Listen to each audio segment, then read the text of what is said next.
It takes a little time to set up. Have some patience.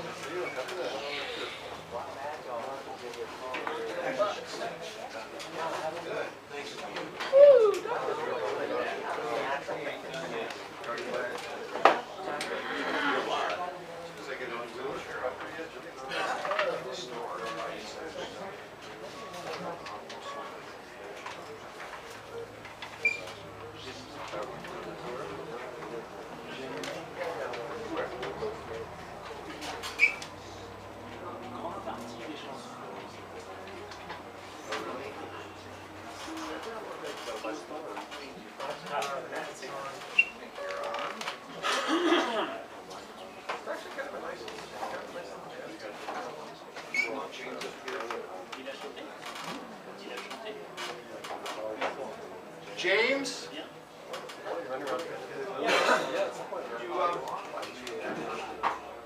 Want to come up and sit up here with? You're going to do something right after you're done. Yes.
Hi, everybody. Hello, I'm Dr. Dreame. Imagination. And you all know the doctor is definitely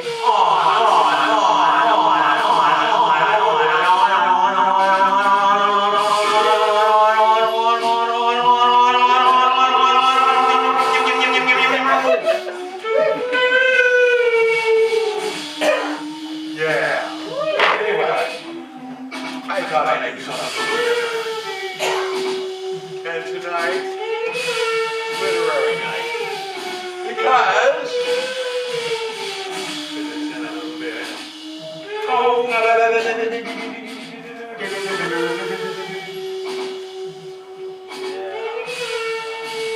So I am going to present this evening excerpts from an alternative dimension book. This is entitled Living on Board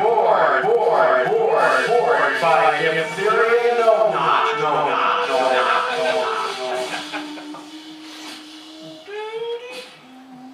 The air train continued flying along.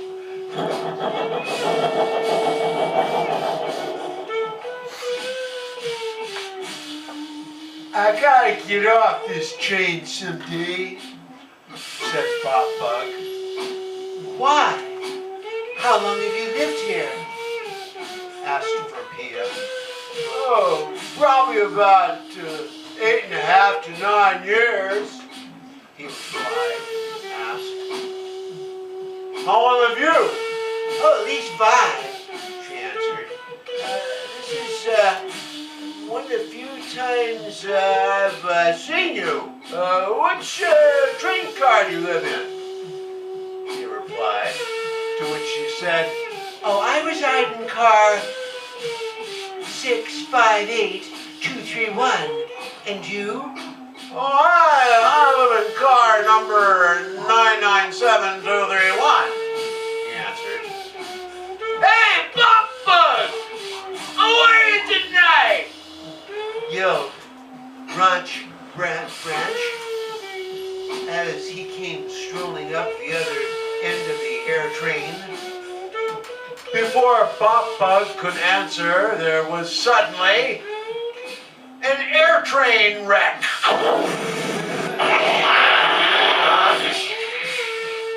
That sent everyone on board to the floor against one of the walls or other.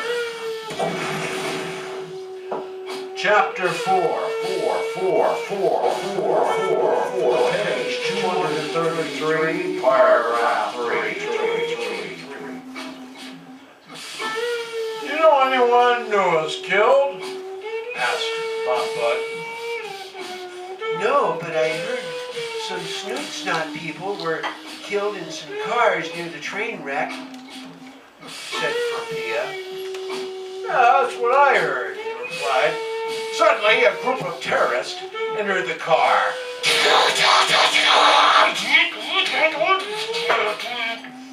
and started zapping everyone in sight.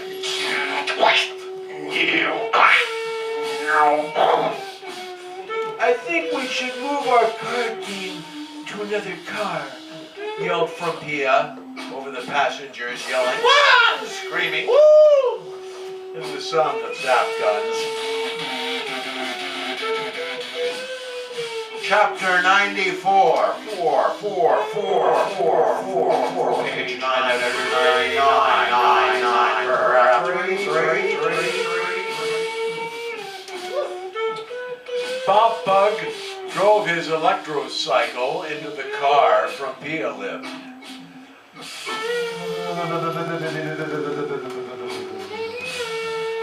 And pulled up to where she was milking a brain cow, who was reading to her aloud from a book written in garbage-ish language.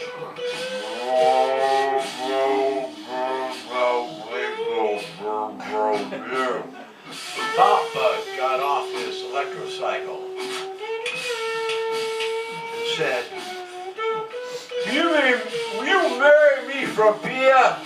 Before she could answer, the brain cow rolled her eyes and said, Why would she marry a loser like you? Bob Bug replied to this statement with his zapper. So he and Verpia could have brain cow steak that night.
stage, ladies and gentlemen, James Conrad? Yes. James Conrad. We'll be reading a poem, and Dr. Dreame will do something in the background. So, You can't use the mic because she's got the, yeah.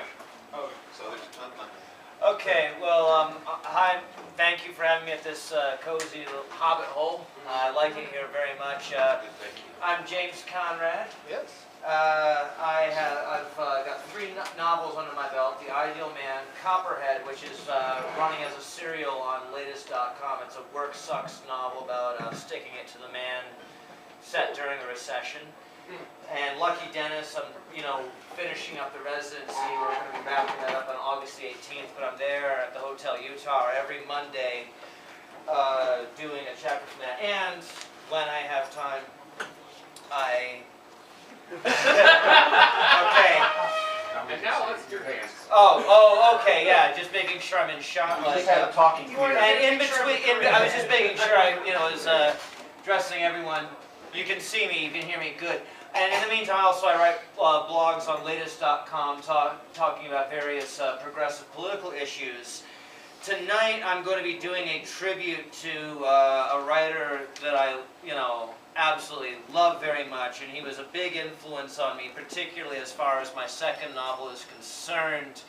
He's mostly well known, from what I understand, for he co-wrote this screenplay to Easy Rider, and I got turned on to his work I found this book, I swear to God, bargain at the bookstore, 120 pages long. You could read it on your commute and it'll have you busting up laughing. I mean, you just can't put any amount of money against the gut laughs you get from this book. It's from a book called The Magic Christian by Terry Southern.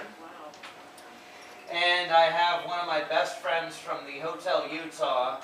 And, our lives have basically been leading up to this very much because she's wanted to collaborate with me, like she's come up to me a couple of times when I was doing the Lucky Dennis run and asked me about this, and I'm, finally glad to be able to get to do this with her. Dr. Dreame.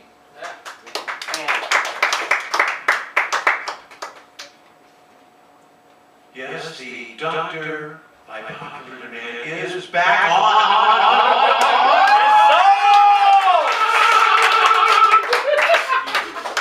So this is from chapter 14 of The Magic Christian by Terry Southern.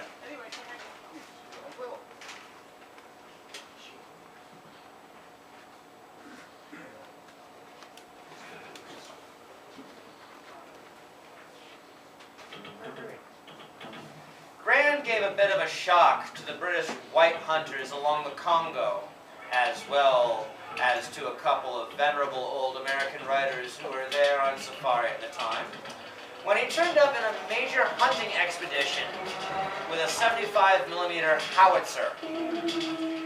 She throws a muzzle velocity of 12,000 FPS, Grand liked to quip.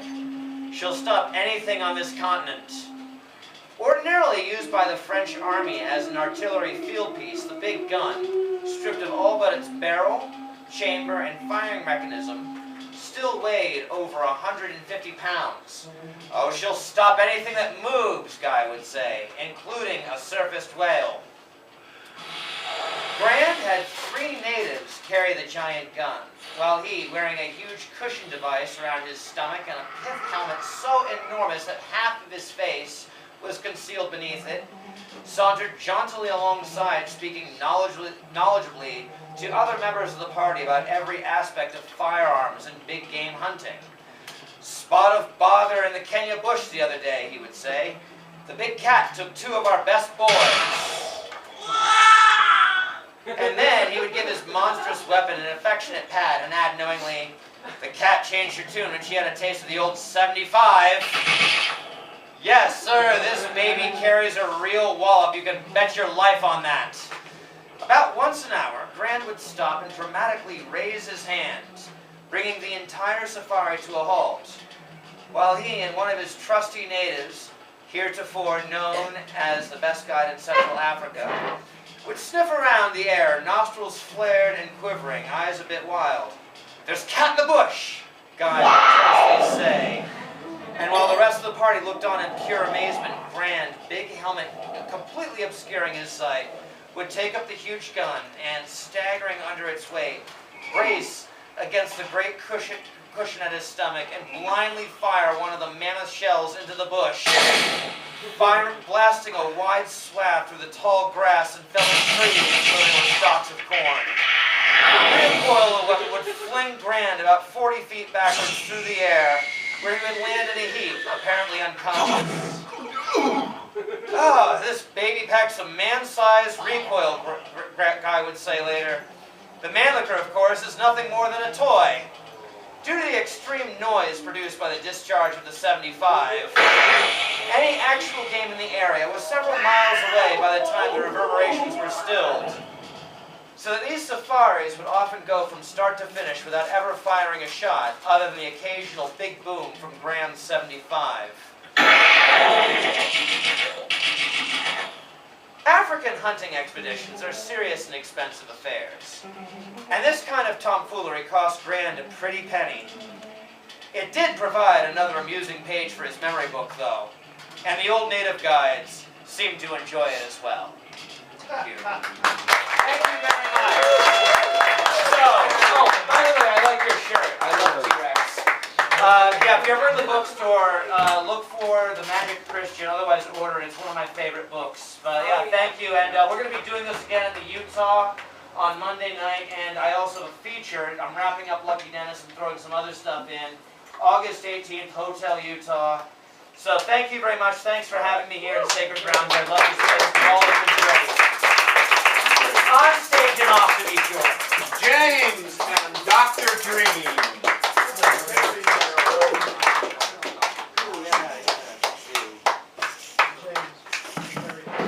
Okay, let's welcome to the stage, ladies and gentlemen, Lotus.